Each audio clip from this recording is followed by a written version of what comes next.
This one-horse town ain't big enough for all of us. This video I'll be reviewing Tiny Epic Western after this.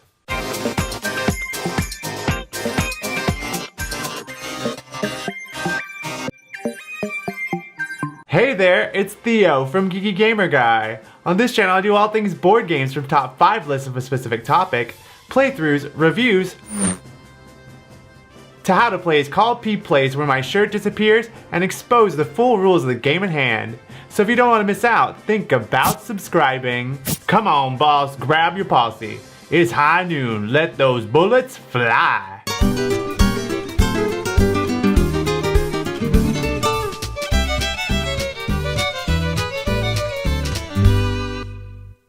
Tiny Epic Western is a mixture of a worker placement game and 3-card poker.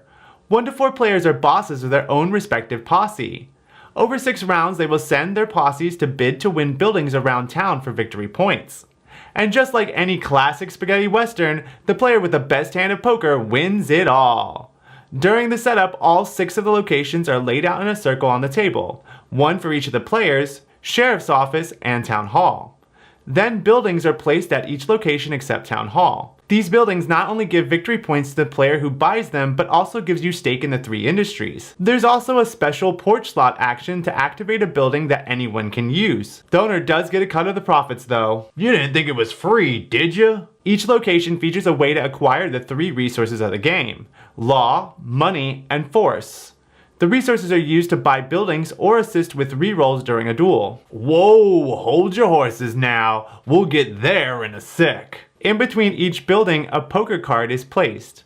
The cards to either side of a location make up 2 of the possible cards for a 3-card poker hand, with the last card being the one in a player's hand. Each player then takes turns placing a posse member at an action space on the locations.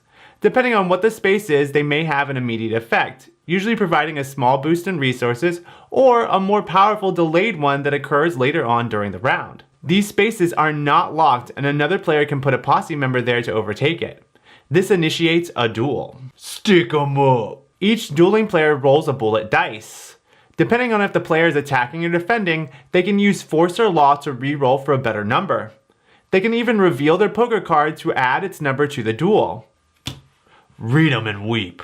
The player with the best roll wins the duel and that action space. Oh, you got me! Once all posse members are placed, all the players' poker cards are revealed.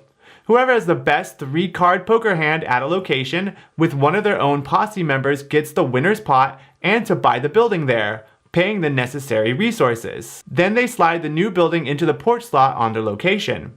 After that, the player with the best hand at Town Hall advances an industry by 1. Play continues like that for 6 rounds. At the end of the game, players score up the buildings they've gotten, and also whatever industry points they earn if their buildings have the highest majority in them.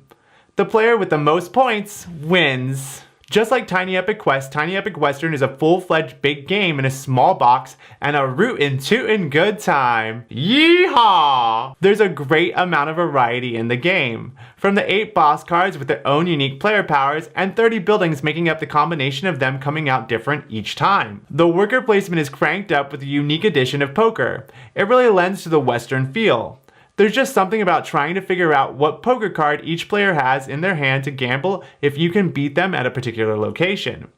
The theme and mechanics work beautifully together, from the wagon wheel setup to the duels, which is by far my favorite mechanic in the game. And those bullet dice are just so dang cool! But really, all the components are top notch. Adam P. McIver's art style for the cards is the gold star on top of it all. Just like all games, there's always room for some improvement. My only main concern is with the playtime. It takes just a hair longer than I'd like in a Tiny Epic game. I'm sure it's mostly because of the time needed to read all the available building cards. Hopefully with more plays it'll go faster, but expect a 4-player game to take over an hour. If I were to rate the level of complexity in the 3 Tiny Epic games I've played so far, I would cram this one right in the middle between Tiny Epic Galaxies and Tiny Epic Quest. So if you're looking for a robust Western-themed game that's big on gameplay but not on space, then I highly recommend you checking this one out. That's it! I hope you enjoyed the review. What's some Western games you like to play? Let me know in the comments below. If you want more, check out what I'm playing over on my Instagram, or come interact with me on Twitter. I'd love to connect with you. Also, if you haven't done so already, don't forget to like and subscribe for more. Until next time, stay geeky, keep gaming. For a 3-card hand poker. A hand poker.